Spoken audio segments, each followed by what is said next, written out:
Bien sûr, Morav et Rabotai, j'espère que vous allez bien, que vous avez passé une bonne semaine, une bonne journée. Bezrat Hashem, on va démarrer la paracha de Toldot. Et dans la paracha de Toldot, la Torah elle va nous raconter l'histoire du vol des brachot entre Yaakov et Esav. Yitzhak, le papa, il va appeler Esav. Yitzhak, il va dire à son fils, mon fils, viens, je te fais la bracha. La maman, elle entend ça. La maman, elle va dire à Yaakov, Yaakov va voler les brachot, etc. Et Yaakov, il va voler les brachot. Maintenant, quand Esav, il arrive après qu'Yaakov, il ait déjà pris les brachot, Esav, il rentre. Et Esav, il va dire à son père, papa, mange. Et Yitzhak, il va dire, mais j'ai mangé déjà, qu'est-ce que tu veux?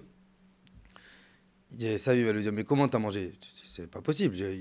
Et ils vont comprendre que Yaakov, il a volé les brachot. Et là, à ce moment-là, ça va être écrit dans la Gemara. Écoutez, c'est phénoménal. La Gemara, elle nous dit que Esav, ça va être écrit dans la Torah, va être tak, tak, gedola omara, et Esav, il va hurler.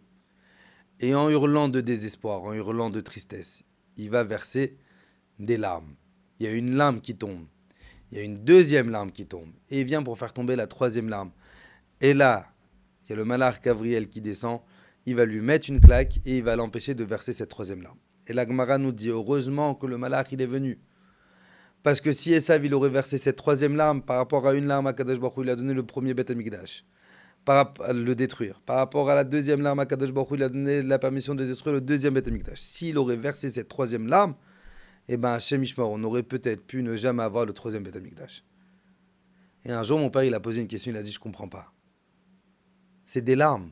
On parle d'un rachat, on parle d'Essa, on parle pas d'un tzaddik.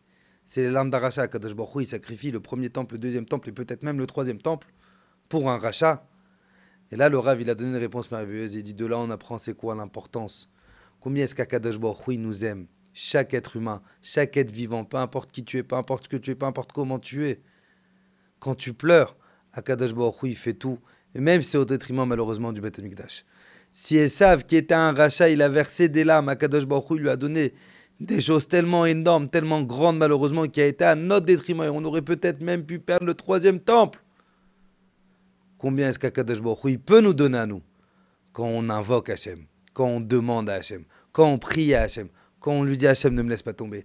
Hachem, j'ai besoin de toi. Papa, j'ai besoin de toi. Papa, aide-moi. Quand on prie comme ça à Kadosh Baruch Hu, si Hachem il a donné à Esav autant, combien est-ce qu'Akadosh Baruch Hu à nous il peut nous donner Bezrat Hachem?